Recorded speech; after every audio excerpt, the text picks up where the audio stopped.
Hey guys, do you always wonder why can Nobita actually go back into time and change the history, create new species, create new civilizations, meet some historical figures and don't be affected by space-time patrol at all? When space-time patrol actually tries to stop him, they get a warning that don't interfere with him because what he is doing is actually the history. Why can Doraemon go back into past but no other rich family send their future technology into the past? Because they will be arrested by space-time patrol.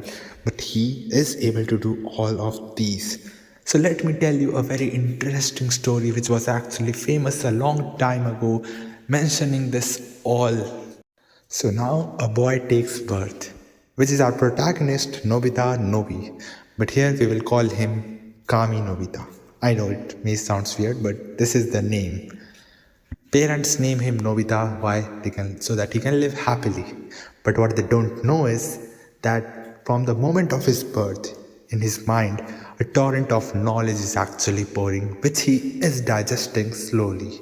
And he is able to understand many things, many knowledge, just at a glance. The baby don't cries, the baby don't stutters, the baby don't do anything. He's just observing everything, which is very unusual. But the parents accept the fact. And then slowly the chapter moves on and he becomes 10 years old. In this 10 years of his life, he actually isolated himself from the surroundings. Why? Because of the constant knowledge pouring into his mind. He wasn't having the energy to actually waste on the people.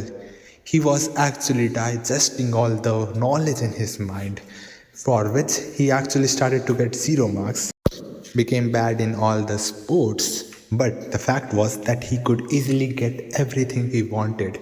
He can get good marks in exams, he can actually top the world, he can compete with the major scientists, he can play with the best of the sports players, but he actually stopped this.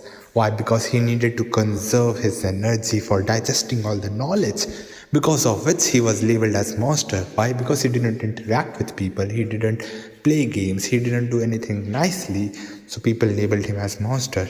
But it didn't matter to him. Why? Because in his eyes, the world was different from others. What others actually desired was just meaningless to him. He could get wealth, he could get everything. But why? He didn't want those. Because everything lost the meaning in his eyes. He could see the universe with different eyes. Now, if you want to listen to the next part of the story, subscribe and click the bell button. Bye bye.